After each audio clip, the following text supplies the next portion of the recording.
Las oraciones de los apóstoles. Arthur Walkington Pink. 4. Romanos 15, 5-7. Pero prestemos la debida atención a la descripción que aquí se da de aquellos a quienes pertenece esta seguridad. Sé que les irá bien a los que temen a Dios, a los que temen delante de Él. La cláusula agregada lo hace más enfático en que no puede haber error en su identificación. No se trata simplemente de aquellos que hacen una profesión religiosa y se asocian con sus santos, sino solo de aquellos que genuinamente temen a Dios. Temer a Dios es tener un temor reverencial por su autoridad, una veneración filial por su majestad, una comprensión del corazón de su omnisciencia y omnipresencia, una sujeción del alma a su cetro. Los que temen a Dios se rigen por su voluntad revelada, respetan sus mandamientos y temen desagradarle. Los que temen a Dios no jugarán con él ni actuarán deliberadamente como hipócritas. Respecto a ellos, y solo a ellos, se puede decir, hay gran variedad y diversidad entre los santos. Esto se aplica a su constitución natural, temperamento, modales y, por tanto, a su simpatía o desagrado. También es válido espiritualmente. Los cristianos han recibido distintos grados de luz,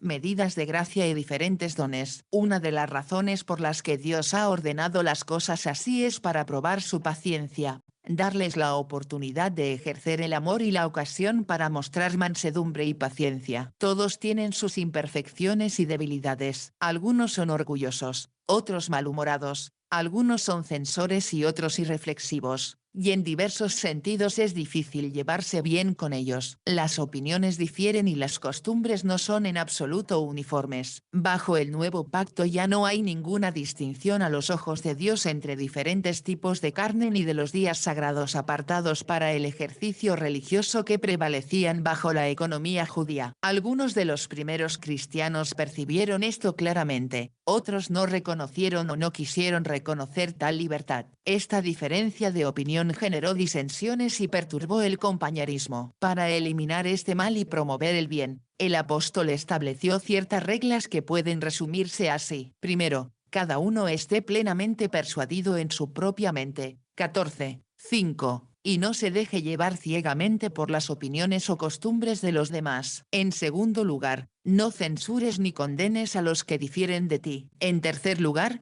no os ocupéis de meras nimiedades, sino concentraos en lo esencial. Cuarto, siga aquellas cosas que contribuyen a la paz y la edificación mutua y no discuta sobre asuntos que no son de provecho. Quinto, no hagas ostentación de tu libertad, ni la ejercites en perjuicio de otros. Por tanto, nosotros, los fuertes, debemos soportar las debilidades de los débiles y no agradarnos a nosotros mismos. 15. 1. Él entonces es argumentativo y señala una conclusión extraída de los principios establecidos en el capítulo anterior, para cuya comprensión era necesario el artículo anterior. Obsérvese debidamente que los pronombres están en plural. No eran tanto las diferencias individuales de opinión y conducta, con los malos sentimientos personales que engendraban, lo que el apóstol había estado reprendiendo, sino más bien el desarrollo de los mismos en forma colectiva, espíritu de partido y prejuicio sectario, de modo que la compañía cristiana se desgarraría. Esto también debe tenerse en cuenta al hacer una aplicación actual. Los débiles aquí significan aquellos que tenían una débil comprensión de esa libertad que Cristo ha obtenido para su pueblo, como deja claro una referencia a 14. 1. Los fuertes son aquellos que comprenden mejor el alcance de sus privilegios cristianos a partir de las restricciones impuestas por la ley ceremonial y las tradiciones de los hombres, como las austeridades de los esenios. Interpretado correctamente y puesto en práctica genuinamente a lo largo de los siglos, se habían evitado muchas disensiones y se había evitado mucho de lo que había estropeado el testimonio cristiano en público. Siempre es así. Los fanáticos y extremistas no se contentan con privarse de cosas que Dios no ha prohibido,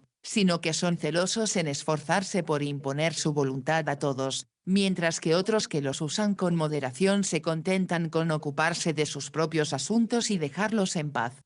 Paz a los que difieren de ellos. Los cristianos que beben vino y fuman tabaco con moderación no intentan inducir a otros a hacer lo mismo. Sin embargo, Muchos de sus hermanos que son abstemios totales se encargan de molestarlos con sus modas pasajeras y decir las cosas más poco caritativas sobre aquellos que negarse a seguir sus caprichos. No es el uso del vino sino el abuso intemperante del mismo lo que las escrituras prohíben. Ver Juan 2, 1 al 11, Efesios 5, 18, Primera a Timoteo 3, 8. Fueron los ex-fariseos que creyeron quienes insistieron en que era necesario circuncidar a los gentiles convertidos y mandarles que guardaran la ley de Moisés, Hechos 15, 5, y así ponerlos en esclavitud, algo que el apóstol Pablo resistió y condenó firmemente. La palabra griega aquí traducida llevar significa tomar, se utilizaba para porteadores que llevaban equipaje y ayudaban a los viajeros. Se encuentra nuevamente en Gálatas 6, 2,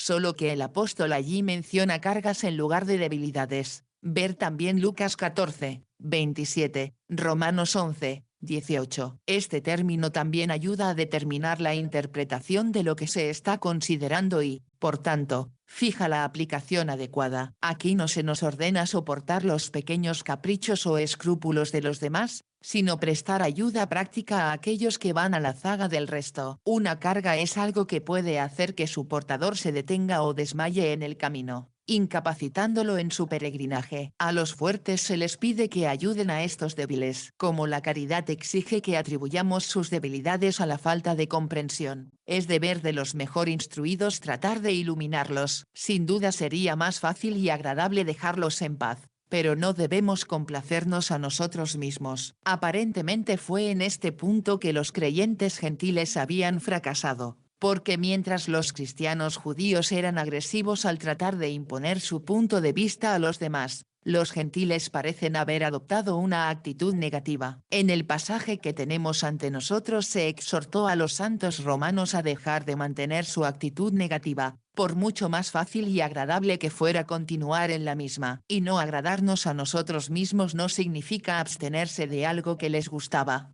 sino cumplir un deber que no les gustaba. Como los hombres ponen patas arriba las cosas de Dios. Esto es bastante evidente en la parte anterior del versículo, donde a los fuertes, o mejor instruidos, se les ordenó llevar las debilidades de los débiles. ¿Cómo sería su abstención de ciertas carnes un cumplimiento de tal mandato? No, no fue algo a lo que se les dijo que renunciaran por respeto a los escrúpulos de los demás, sino soportar sus debilidades, brindar ayuda a sus compañeros de peregrinación. Gálatas 6, 2, a lo que fueron llamados. Y ahora recibe una copia de esta epístola y reflexiona sobre 15, 1. Ahora ves que tienes un deber hacia tu hermana y tu hermano judíos, que Dios te pide que hagas el esfuerzo de transmitirles la luz que Él te ha concedido. La tarea es desagradable, tal vez lo sea, pero no debemos complacernos a nosotros mismos. En sus comentarios finales sobre Romanos 14, Charles Hodge señaló: a menudo es necesario afirmar nuestra libertad cristiana a costa de incurrir en censura y ofender a los hombres buenos, a fin de preservar los principios correctos del deber. Nuestro Salvador consintió en ser considerado un quebrantador del sábado e incluso un bebedor de vino y amigo de publicanos y pecadores. Pero la sabiduría fue justificada por sus hijos. En esos casos, Cristo no consideró adecuado adaptar su conducta a las reglas del deber establecidas y consideradas concienzudamente como correctas por quienes lo rodeaban. Vio que surgiría más bien si en la práctica se ignorara la falsa opinión de los judíos en cuanto a la manera en que debía guardarse el sábado y en cuanto a los grados de relaciones sexuales permitidas con los malvados. Intente ponerse en su lugar.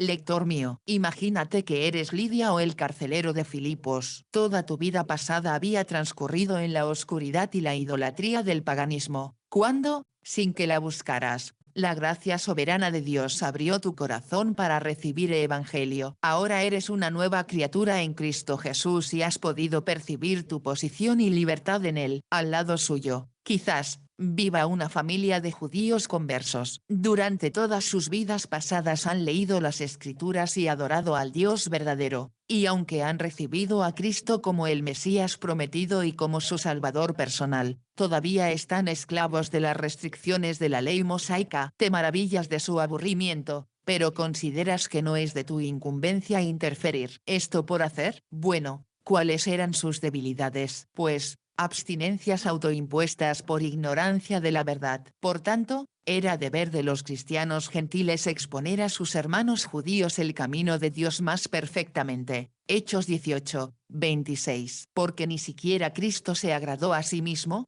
sino como está escrito, las afrentas de los que te afrentaban recayeron sobre mí. Esto proporciona una prueba más de la solidez de nuestra interpretación de los versículos anteriores. El significado de nosotros.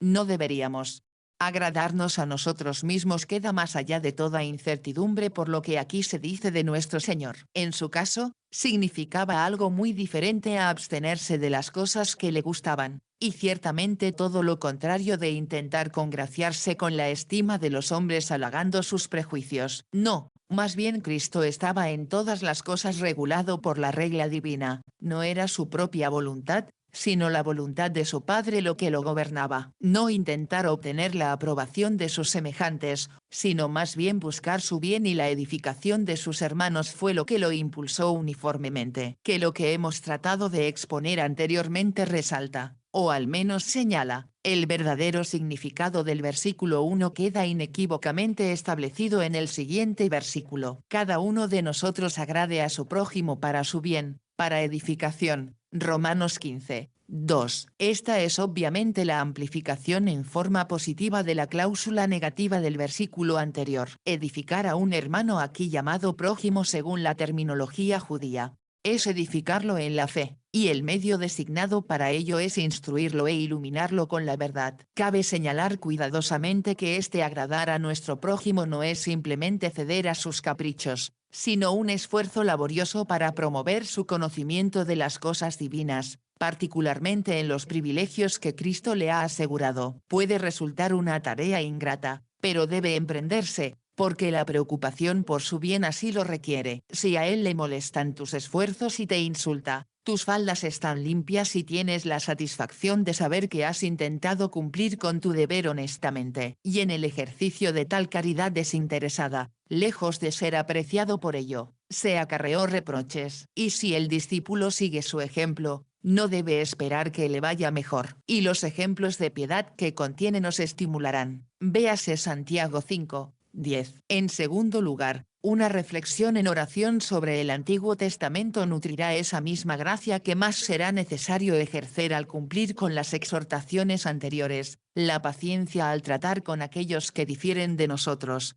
nos ministrará consuelo si somos vilipendiados por cumplir con nuestro deber. Observe el carácter particular con el que el apóstol se dirigió a la deidad, como el Dios de la paciencia y de la consolación. Observó aquellos atributos en Dios que eran más adecuados para la petición que presentaba, es decir, que concedería pensamiento similar cuando hubiera una diferencia de juicio y se requiriera paciencia mutua. Era la gracia de la paciencia lo que se necesitaba entre los hermanos disidentes. También se necesitaba consuelo para soportar las debilidades de los débiles. Como otro ha dicho, si el corazón está lleno de los consuelos del Todopoderoso, será como aceite para las ruedas de la caridad cristiana. El Padre es contemplado aquí como el Dios de la paciencia y de la consolación porque Él es el autor de estas gracias, porque requiere el ejercicio de las mismas en nosotros. Efesios 5, 1, y porque debemos buscar de Él constantemente la aceleración y el fortalecimiento de ellos. En el versículo anterior se nos muestra que paciencia y consuelo son, porque las cosas que se escribieron antes, para nuestra enseñanza se escribieron, a fin de que, mediante la paciencia y la consolación de las Escrituras, tengamos esperanza. Esta afirmación parece hecha por una doble razón. Primero, informar a los santos que, aunque la ley mosaica fue abrogada y el Antiguo Testamento trataba de una dispensación pasada, no deben concluir de ello que ahora estaba obsoleta. El uso uniforme que los escritores del Nuevo Testamento hicieron de él, recurriendo frecuentemente a él como prueba de lo que propusieron, prueba lo contrario. Todo está destinado a nuestra instrucción de hoy. hombres, que por concesión a sus prejuicios. Es mejor entonces ofender o incurrir en deshonra que sacrificar principios o desobedecer a Dios. Hay un celo que no es conforme al conocimiento. Hay un ardor que es meramente natural y no impulsado por el Espíritu Santo. Si entonces se convirtiera en mi deber transmitir a un hermano una medida de esa luz que Dios me ha concedido y de la que tengo razones para creer que él no disfruta, necesito pedirle ayuda para la ejecución de tal tarea. Necesito pedirle que grabe mi corazón nuevamente con el hecho de que no tengo nada más que lo que recibí de él. Primera de Corintios 4, 7. Y rogarle que domine las obras del orgullo, para que pueda acercarme a mi hermano en un espíritu humilde. Necesito pedir sabiduría para que me guíen en lo que voy a decir. Necesito pedir amor para buscar verdaderamente el bien del otro. Necesito que me muestren cuándo es el momento adecuado para acercarme a él. Y el Dios de la paciencia y de la consolación os conceda entre vosotros un mismo sentir según Cristo Jesús. Con su ejemplo, el apóstol nos enseña aquí que si vamos a cumplir con este deber aceptablemente ante Dios, debemos recurrir a la oración. Solo Él puede garantizar el éxito en ello, y a menos que se busque definitiva y seriamente su ayuda, es casi seguro que el resultado será el fracaso. Hay pocas cosas que resientan más a la mayoría de la gente que se cuestionen sus creencias y costumbres religiosas. Hay algo más involucrado que una comprensión imperfecta. También hay que superar prejuicios del corazón, porque convence a un hombre contra su voluntad, y seguirá teniendo la misma opinión. Además, se requiere mucha gracia de parte de quien se propone tratar con los escrúpulos equivocados de otro, no sea que, actuando con la energía de la carne, dé lugar al diablo, sembrando semillas de discordia y provocando una raíz de amargura a surgir, y por lo tanto empeora las cosas en lugar de mejorarlas. Esa gracia debe buscarse personal y fervientemente. Sobre todo necesito pedir que la gloria de Dios sea mi principal preocupación. Además, necesito orar para que le plazca a Dios ir delante de mí y preparar el terreno para la semilla, que Él bondadosamente mancede el corazón de mi hermano, elimine los prejuicios y lo haga receptivo a la verdad, conforme a Cristo Jesús. El margen indica según el ejemplo de, esto ciertamente está incluido, pero no se limita a ello. Consideramos que esta afinidad según Cristo Jesús tiene una fuerza triple. Primero, según el precepto, mandato o ley de Cristo, en esto conocerán todos que sois mis discípulos, si tuviereis amor los unos por los otros. Juan 13, 35, soportad las cargas unos de otros, y cumplid así la ley de Cristo. Gálatas 6, 2. Segundo, según su ejemplo. Recuerde cómo soportó el aburrimiento y las disputas de sus discípulos. Recuerda cómo se inclinó para lavarles los pies. En tercer lugar, convirtiéndolo en el centro de su unidad, estad de acuerdo en la verdad, no en ningún error. Era una concordia y armonía maldita de aquellos que tenían un mismo sentir para dar su poder y fuerza a la bestia. Apocalipsis 17, 13. Esa no era una afinidad según Cristo, sino contra Cristo. Matthew Henry. Por lo tanto, según Cristo Jesús significa de manera cristiana. Dejemos que el lector reflexione cuidadosamente en Filipenses 2, 2-5, porque proporciona un comentario inspirado sobre nuestro versículo actual. Consideremos ahora la misericordia buscada, que el Dios de la paciencia y del consuelo os conceda tener el mismo sentir los unos para con los otros. Como señaló acertadamente Charles Hodge, la afinidad aquí no significa unanimidad de opinión sino armonía de sentimientos. Esto debería ser evidente para aquellos que no poseen ningún conocimiento del griego. ¿Cómo se puede esperar que los niños en Cristo tengan la misma medida de luz sobre las cosas espirituales que los cristianos maduros? No. La petición del apóstol iba más allá de que los santos pudieran estar de acuerdo en cada detalle, lo cual no es de esperar ni desear en esta vida. Era que el afecto de unos hacia otros pudiera obtenerse, incluso cuando hubiera diferencias de opinión sobre asuntos menores. Persistió. Lo que se pedía era que cesaran las peleas, se dejaran a un lado todos los malos sentimientos, se ejerciera la paciencia y la tolerancia y prevaleciera el amor mutuo. Era para que tal estado de unidad pudiera lograr que, a pesar de las diferencias de opinión, pudieran disfrutar juntos de los deleites y ventajas del compañerismo cristiano. Transmitido a las almas creyentes a través de las Escrituras, son, por así decirlo, el conducto Pero aquí se nos enseña que Dios mismo es la fuente de lo mismo. Sin embargo, hay tal plenitud en las palabras de las Escrituras que el triple significado de según Cristo Jesús dado anteriormente de ninguna manera agota su alcance. También deben considerarse a la luz de lo que precede inmediatamente y reflexionarse como parte de esta oración. El apóstol está pidiendo que Dios haga que esta compañía cristiana, compuesta por elementos tan diferentes como judíos y gentiles creyentes, tenga pensamientos afines, lo que, por supuesto, implica que no lo eran. Tito 3:3 describe lo que somos por naturaleza. Observe que la bendición buscada, por deseable que fuera, no era algo que se pudiera reclamar, sino que se oraba para que Dios concediera, al agregar según Cristo Jesús. Podemos por lo tanto entender esas palabras como el motivo de apelación. Concédela según Cristo Jesús. A los méritos de Cristo. Finalmente, también podemos considerar esta cláusula como una súplica. Concédela para el honor de Cristo, para que la unidad y la concordia se obtengan para la gloria de su nombre, para que unánimes, con una sola boca, glorifiquéis a Dios, el Padre de nuestro Señor Jesucristo. Este es el gran fin que se persigue, que se pueda ejercer tal amor fraternal, mostrar tal tolerancia mutua, tal concordia y unidad mantenidas, que el espíritu de adoración no se apague. Aquel que no recibirá de mí una ofrenda mientras estoy alejado de mi hermano, Mateo 5:23-24, no aceptará la alabanza de un grupo de creyentes donde hay divisiones entre ellos. Se requiere algo más que reunirse bajo el mismo techo y unirse en la misma ordenanza. Primera de Corintios 11:18-20. Realmente no puede haber una sola boca a menos que primero haya una sola mente. Las lenguas que se usan para calumniar unos a otros en privado no pueden mezclarse para cantar las alabanzas de Dios. El Padre se menciona aquí como un recordatorio enfático de la relación familiar. Todos los cristianos son sus hijos y, por lo tanto, deben vivir juntos en paz.